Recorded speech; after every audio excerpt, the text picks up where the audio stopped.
शादी की रात जब मैं अपने पति का इंतज़ार कर रही थी तो वह अंदर आए और मुझसे एक अजीब बात कह दी।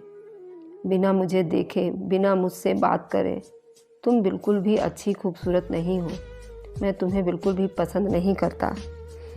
पर मैं अपने घर में और अपने पूरे परिवार में बहुत ही निहायत खूबसूरत लड़की थी। पर जब मैंने उनसे बात करना चाही तो उन्होंने मेरा हाथ रोक दिया और फिर बिना कुछ कहे कमरे से बाहर चले गए। और फिर मैंने बाद में सुना कि वे विदेश चले गए। और फिर जब 5 साल बाद घर लौटे तो मेरे से कहा, कहाँ जा रही हो दीदी, मुझे खाना दे दो। मेरे तो कदमों तले ज़मीन निकल गई। अगले ही पल मेरे अंकल के यहाँ से मेरे लिए एक रिश्ता आया। लड़के की शहर में नौकरी थी और वह बहुत ही शरीफ और खूबसूरत लड़का था। मेरी माँ को ये रिश्ता बहुत पसंद आया। उन्होंने फ़ौरन हाँ कर दी। मम्मी पहले से मुझसे अपनी जान छुड़वाना चाहती थी क्योंकि मेरे पापा इस दुनिया में नहीं थे। मैं बचपन से उनके घर में पल रही थी और उन लोगों पर बोझ थी और उन्हें रिश्ता अच्छा लगा तो उन्होंने जल्दी से मेरी शादी कर दी। शादी से पहले सिर्फ एक बार मैंने अपने होने वाले पति को देखा था और वह मुझे पसंद आ गए थे। मैं दिल ही दिल में बहुत भगवान का शुक्र मना रही थी कि मुझे ऐसा अच्छा पति मिल रहा है। लेकिन मुझे मालूम नहीं था कि मेरी ज़िंदगी का अब बुरा दिन शुरू होने वाला है। शादी की पहली रात विदाई के बाद मेरे सास ने मुझे मेरे पति के कमरे में ले गई। रुक्मणी, आज से इस घर को अपना घर समझो। तुम मेरी बेटी हो, बहू नहीं, और मुझे तुम अपनी माँ समझना, सास नहीं। मेरी सास ने मुझे कमरे में बिठाते हुए कहा तो मैं खुशी से शर्मा गई। इतनी अच्छी सास मिली थी मुझे, मैं तो हैरान थी। मेरी सास मुझे वहाँ बैठा कर चली गई। मैं काफ़ी देर तक अपने पति का इंतज़ार कर रही थी मगर वह नहीं आए। यहाँ तक कि रात के 3 बज गया। मैं इतनी परेशान हो गई कि मेरी समझ में कुछ नहीं आ रहा था क्योंकि रात बहुत हो गई थी। उस वक़्त तो गांव वालों के औरतों के लिए तो खेत में जाने का समय हो जाता है फ्रेश होने के लिए। फिर अचानक से दरवाज़ा खुला और मेरे पति अंदर आ गए। मैं संभल कर बैठ गई। इस तरह इंतज़ार में थी कि वे मेरा अब घूंघट उठाएंगे, लेकिन ऐसा कुछ नहीं हुआ। तुम दुनिया की सबसे बदसूरत लड़की हो, मैं तुम्हें देखना नहीं चाहता। अचानक ही उनकी आवाज़ मेरे कानों में टकराई तो मेरी तो जान ही निकल गई। ऐसा लग रहा था कि मैं एक जिंदा लाश बन गई हूँ। मेरे पति ने मुझे ऐसी बात बोली थी जिसकी मैं उम्मीद नहीं कर सकती थी क्योंकि मैं तो अपने रिश्तेदारों में सबसे हसीन लड़की थी। उन्होंने मुझे देखे बगैर ही मुझ पर बदसूरत का इल्ज़ाम लगा दिया था और मैं इस बात पर हैरान थी कि मुझे लगा शायद उन्होंने मुझे नहीं देखा है और किसी ने मेरे खिलाफ़ उनके कान भर दिए हैं कि वह बदसूरत है। ये सोचकर मैंने घूंघट पलटना चाहा, लेकिन उन्होंने अपने हाथ से मेरा हाथ रोककर मुझे ऐसा करने से मना कर दिया। उन्होंने कहा, तुम मेरे लिए सबसे बदसूरत लड़की हो और मुझे कभी अपनी शक्ल मत दिखाना। उन्होंने एक बार फिर मुझे डांट कर कहा कि तुम मुझे अपनी शक्ल फिर दोबारा नहीं दिखाना। मेरा दिल तो मानो टूट ही गया। मेरे ऊपर तो आसमान टूटकर गिर चुके थे। मेरे पति उठकर वहाँ से बाहर चले गए। मेरी आंखों में नींद हराम हो गई। मैं सारा दिन की थकी हुई थी और मेरी रात भी काली हो गई। सुबह आरती की आवाज़ पर मेरी आंख खुल गई। उठकर मैंने नहाया और कपड़े धोए, फिर पूजा किया। मुझे लगा कि वे घर की किसी दूसरे कमरे में जाकर सो गए हैं। मैं कमरे से बाहर भी निकल कर आई थी। शर्म के मारे मेरी सास क्या सोचेगी, मेरा पति शादी वाले दिन ही दूसरे कमरे में जाकर सो गया है। थोड़ी देर बाद मेरी सास भी जाग गई। उन्होंने दरवाज़ा खटखटाया। मैं उनकी आवाज़ सुनकर परेशान हो गई कि अपनी सास को क्या जवाब दूंगी। रुक्मणी बेटा, वरुण कहाँ है? मैं तुम्हारे लिए चाय और नाश्ता लाई हूँ। मेरी सास के हाथ में चाय और पराठा से भरी हुई एक प्लेट थी। उन्होंने मेरे सामने रखते हुए वरुण के लिए सवाल किया तो मैंने नज़रें झुका ली। मुझे रोना आ रहा था। रुक्मणी बेटा, तुम मुझसे कुछ छुपा रही हो। वरुण कहाँ है? मेरी सास ने दोबारा सवाल किया तो मैं रो पड़ी। क्या हुआ रुक्मणी बेटा, इस तरह से क्यों रो रही हो? सब ठीक है ना? मेरे सास ने मुझे यूँ रोते हुए देखा तो परेशान हो गई। वे मेरे करीब आकर बैठ गई और मुझे दिलासा देते हुए बोली। मैंने बड़ी मुश्किल से अपने आंसुओं को अपने अंदर पिया और फिर बोलना शुरू किया। माँ जी, वे कल आए और मुझसे कहने लगे कि मैं बहुत बदसूरत लड़की हूँ। उन्होंने आज के बाद अपनी शक्ल ना दिखाऊं। ऐसा कहने के बाद वे रात को यहाँ से चले गए और फिर उसके बाद नहीं आए। मैंने साफ साफ बात करते हुए अपनी सास को सब कुछ सच बता दिया, क्योंकि झूठ बोलना मुझे नहीं आता था। ऐसा कैसे हो सकता है? वह तुम्हें बदसूरत कैसे कह सकता है? तुम तो इतनी प्यारी हो, इतनी खूबसूरत हो। क्या उसने तुम्हें देखा नहीं? मेरी सास ने परेशानी से कहा। नहीं नहीं माँ जी, उन्होंने मेरी सूरत देखना भी गवारा नहीं समझा। क्या मेरा घूंघट तक नहीं उठाया? मैं जब अपने घूंघट उठाने लगी तो उन्होंने मेरा हाथ रोक दिया और कहा कि मैं कभी तुम्हें नहीं देखूंगा, और मुझे झड़पते हुए कहा कि तुम अपनी शक्ल मुझे कभी मत दिखाना। मैं अपने आंसू अपने डूबते हुए पल्लू से पोंछते हुए अपनी सास को ये बात बताई तो वह सोच में पड़ गई। माँ जी, क्या वे शादी से खुश नहीं थे? क्या आप लोगों ने उनके साथ ज़बरदस्ती की थी?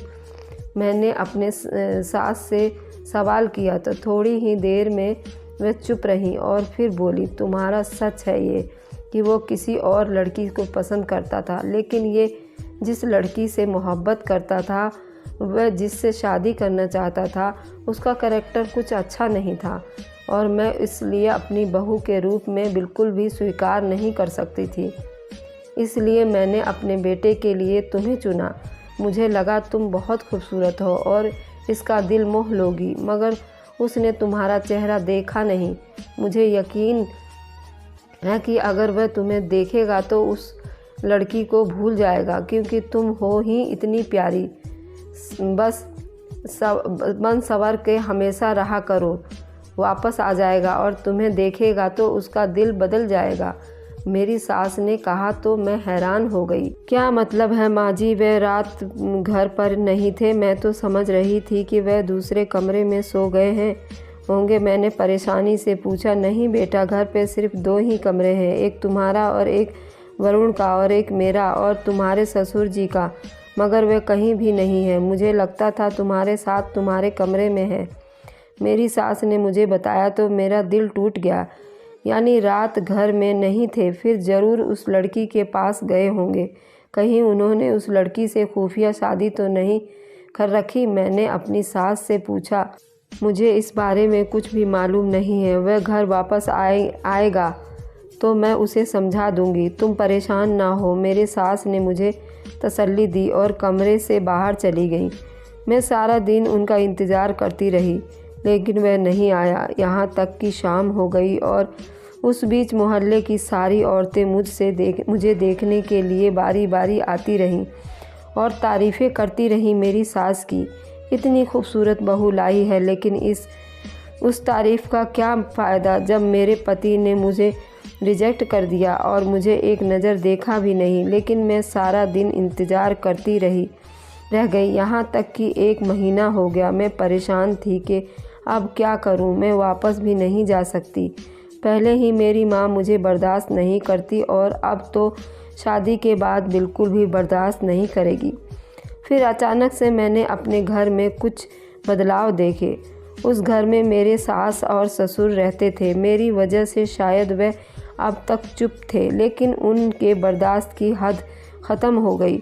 उनके झगड़े शुरू हो गए। मैं हैरान हो गई कि मेरी इतनी अच्छी और सुलझी हुई सास मेरे ससुर से इस तरह क्यों लड़ाई कर रही है। मैंने महसूस किया कि वे मेरे ससुर अच्छे इंसान थे, ज़्यादातर खामोश ही रहते थे। लेकिन फिर मेरे साथ एक अजीब वाक़या देखने को मिला। पहले तो आहिस्ता से उनके कमरे से झगड़े की आवाज़ आती थी, फिर उस कमरे से बाहर भी उनसे झगड़े शुरू हो गए।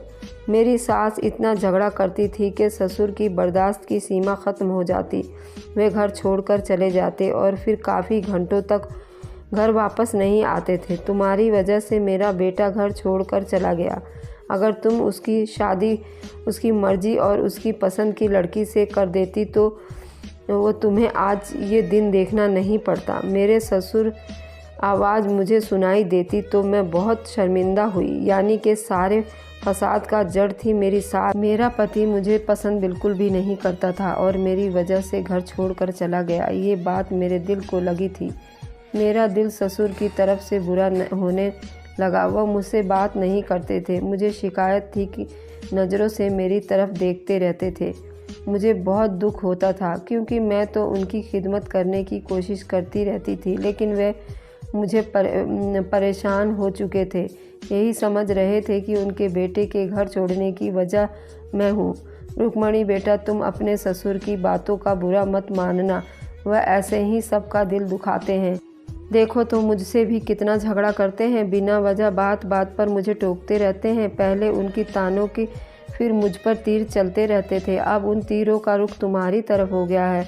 अगर वे तुमसे ऐसी बात कर रहे हैं तो सीधा जवाब भी नहीं देना। जो लोग जुल्म सहते हैं, ज़माना उन पर बहुत जुल्म करता।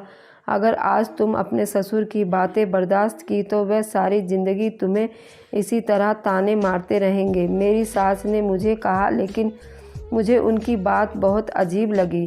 बजाय उनकी कि वह मुझे कहती कि मैं उनको जवाब न दूँ, मुझे गलत सबक पढ़ा रही थी। मैं ऐसी तो हरगिज़ नहीं थी कि किसी बुजुर्ग को उनके मुंह पर जवाब दूँ, इसलिए मैं चुप रही।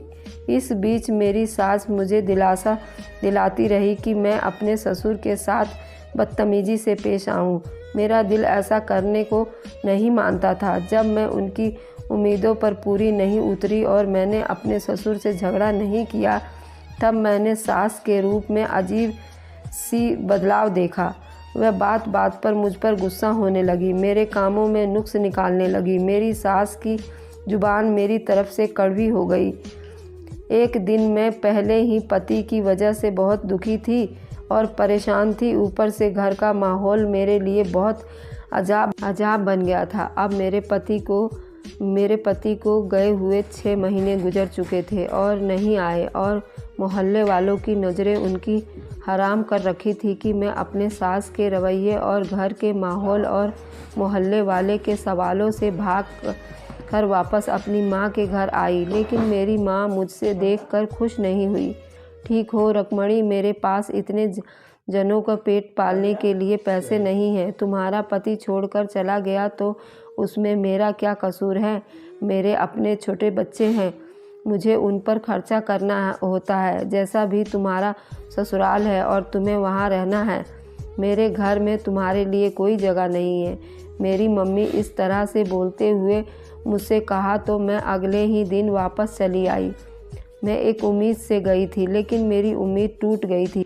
ये क्या, तेरी माँ ने तुझे घर से निकाल दिया ना? मेरी सास ने मुझे वापस आता देखकर कहा तो मेरे दिल बहुत बुरा हो गया। मैं चुपचाप अपने कमरे में चली गई और फूट फूट कर रोने लगी। मम्मी जी, आप वरुण से बात करें, उनका नंबर मुझे दे, मैं उनसे बात करती हूँ।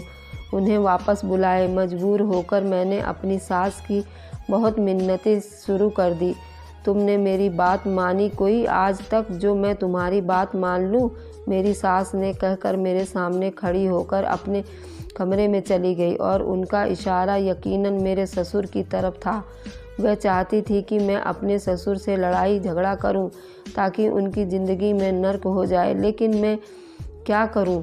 मेरी फितरत में ये सब नहीं था। मैंने आज तक किसी के साथ बुरा नहीं किया था, लेकिन अजीब बात ये थी कि मेरे साथ सब बुरा हो रहा था। भगवान के दर से मायूस नहीं थी। दिखते ही देखते 2 साल गुजर गए। फिर एक दिन मेरी सास मर गई। उनकी मौत का मुझसे बहुत दुख हुआ था। उन्होंने मेरे साथ अच्छा सलूक नहीं किया था, मगर फिर भी मेरा दिल नरम था उनके लिए। भगवान से हमेशा प्रार्थना करने लगी। अभी उनकी मैयत पड़ी हुई थी कि मैंने देखा कि अचानक वरुण रोते हुए अंदर घुसा। वरुण को उनकी माँ के मरने की खबर पहुँच गई और वह इसी वक्त दौड़ा चला आया और बहुत फूट फूट कर रोने लगा। उन्हें देखकर मेरा दिल ज़ोर ज़ोर से धड़कने लगा और भगवान की शुक्रिया कि वह मैयत पर आए तो, लेकिन ऐसे मौके पर कि मैं उनसे बात नहीं कर सकती थी। वह दुखी थे अपनी माँ की मौत को लेकर। कुछ दिन उन्होंने यूं ही सोग में गुजार दिए। जो उनके शौक पर मेहमान आए थे वह सब चले गए और घर खाली हो गया। जब सारे मेहमान विदा हो गए तो मुझे उनसे बातचीत करने का मौका मिला, लेकिन मैं हिम्मत नहीं जुटा पा रही थी कि एक दिन वे सारा दिन घर से बाहर रहे। रात को घर आए तो मुझे पुकारा, लेकिन मुझे बहुत हैरानी हुई। दीदी मुझे खाना दे दो। जब वरुण ने मुझे दीदी नाम से पुकारा तो मुझे लगा मेरी रूह फना हो गई और मैं उनकी बीवी थी और मुझे वह दीदी कह रहे थे। क्या मांग रहे थे? आप किस तरह से पुकार रहे थे मुझे? मैं आपकी पत्नी हूँ। वरुण ने बोला, अच्छी तरह से जानता हूँ तुम मेरी कौन हो। मुझे ज़्यादा समझाने और बताने की ज़रूरत नहीं है। अपने रिश्तों को समझाने की ज़रूरत नहीं है। तुमसे जो कहा है ना उतना करो। वरुण ने गुस्से वाले अंदाज में कहा तो मैं परेशान हो गई। फिर मैंने उन्हें खाना दिया और आराम से बैठकर खाना खाने लगे तो भी चारपाई पर जाकर उनके पास बैठ गई। मेरी माँ तुम्हारी वजह से मरी है। तुमने मेरी माँ को इतना दुख दिया है कि वह मर गई। पिछले महीने उन्होंने मुझसे बात किया और मुझसे तुम्हारी शिकायत कर रही थी कि तुमने इतने दुख दिए कि वह सह नहीं पाई और मर गई। वरुण ने जब मुझसे कहा तो मैं हैरान हो गई, क्योंकि मैंने तो ऐसा कुछ भी नहीं किया था और उससे भी ज़्यादा उस बात पर हैरान थी कि मेरी सास ने वरुण से बात किया और मुझे बताया भी नहीं। पर बात करने के बाद मेरी शिकायत लगाई। आखिर उन्होंने मेरे साथ ये सब क्यों किया? मैं सोचने पर मजबूर हो गई, लेकिन कोई रास्ता भी नहीं आ रहा था नज़र। जब मैंने अपने ससुर से झगड़ा नहीं किया तो उनका दिल मेरी तरफ से साफ़ हो गया और वह कहने लगे, उसके साथ झगड़ा मत करो। समझ गए कि मैं एक अच्छी लड़की हूँ, तुम्हें उसकी कदर करनी चाहिए। मेरे ससुर ने जब देखा कि वरुण मुझ पर चिल्ला रहा है तो अपने कमरे में बाहर निकले और अपने बेटे को डांटना शुरू किया। आप तो इसकी तारीफ़ करेंगे ही, सारे फसाद की जड़ यही है। मनहूस लड़की जब से इस घर में आई है सब तबाह हो गया है, वरुण ने गुस्से से कहा और खाना खाए बगैर ही चले गए। मैं फूट फूट कर रोने लगी। मेरे ससुर ने मेरे सर पर हाथ रखा और मुझे दिलासा दिया, बेटी तुम बहुत अच्छी लड़की हो, मुझे माफ़ कर दो, मैं तुम्हें गलत समझा। मैंने तुम्हारे साथ अच्छा सलूक नहीं किया, लेकिन मुझे अंदाज़ा हो गया था कि तुम एक बहुत अच्छी लड़की हो। तुम्हारी सास ने मुझे तुम्हारे बारे में कुछ बात कही थी जिनकी वजह से तुमसे गुस्सा हो गया था। मेरे ससुर ने कहा तो मैंने उनसे सवाल किया और उनके तरफ देखा और पूछा कि कौन सी बातें। मैंने कहा तो वह मुझसे बातें बनाने लगे। तुम्हारी सास अब मर चुकी है, मैं उसकी बुराई नहीं करना चाहता, मगर उसने कहा था कि तुम मुझे पीठ पीछे बुरे इल्ज़ाम लगाती हो। मेरे ससुर ने कहा तो मुझे ताज्जुब हुआ। मैंने तो कभी भी अपनी सास से इस तरह नहीं कहा था। हम दोनों काफ़ी देर तक बातें करते रहे। वरुण फिर से घर आए और हमें देखकर गुस्सा हो गए। उस घर में नहीं देख सकता अपने बाप के साथ, तुम्हें शर्म नहीं आती इतने बड़े उम्र के आदमी के साथ रंगरलिया मनाते हुए, और आपको भी शर्म नहीं आती अपनी बेटी जैसी लड़की से रंगरलिया मनाते हुए? वरुण ने गुस्से से कहा। हम दोनों ने हैरत से इस तरह देखा। वह क्या बोल रहा था? क्या बोले जा रहे हो तुम हमेशा? मैं तो, मेरे ससुर ने कहा, होश में तो हो, मैं अब आया हूँ और मैं नहीं मानता इस लड़की को। वरुण ये आप क्या कह रहे हो? मैं आपकी पत्नी हूँ, मेरा आपसे शादी हुआ था।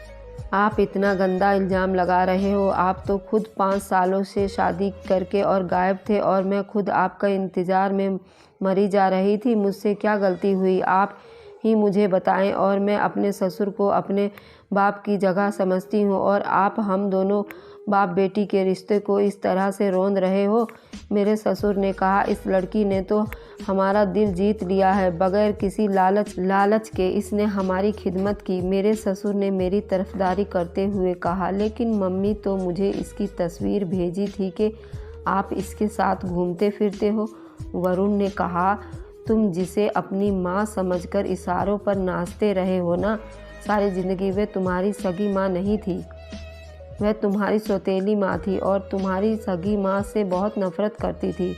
उसने तुम्हें बर्बाद करने के लिए ये सब किया। वह दिल में तुमसे नफरत करती थी और हमेशा से तुम्हें बर्बाद करना चाहती थी और उसने तुम्हें बर्बाद किया। मेरे ससुर ने कहा तो मेरे पति की आंखें खुल गई। उन्होंने ही मुझसे कहा था कि ये एक कैरेक्टरलेस लड़की है, उसकी शक्ल कभी ना देखूंगा। घर छोड़कर चले जाओ। मैं उनके कहने पर घर छोड़कर चला गया था। वरुण कहते हुए चारपाई पर गिर पड़े। उनके सामने सारी हकीकत आ गई और वह गलतफहमी के शिकार हो गए थे। मैं समझ गया था कि ये सब मेरी ननद का किया धरा है। मेरे ससुर ने बताया किसी और से शादी करना चाहती थी और उसकी शादी हमने ज़बरदस्ती कहीं और करवा दी। मेरी सास ने ये सब बात बर्दाश्त नहीं हुई तो वह हर वक्त मेरे ससुर से लड़ाई झगड़ा करती रही। फिर उन्हें जब पता चला कि वे बांझ से माँ नहीं बन सकती है तो उन्होंने वरुण पाला था, लेकिन उनकी नफ़रत ख़त्म नहीं हुई और उन्होंने ये सब किया ताकि हम सब बर्बाद हो जाएं। वरुण को सारी सच्चाई मालूम हो गई तो उन्होंने मुझसे माफ़ी मांगी। वे अपने किए पर पछता रहे थे। फिर हम तीनों ने मिलकर हमारी सास को दिल से माफ़ कर दिया क्योंकि अब वह इस दुनिया में नहीं थी।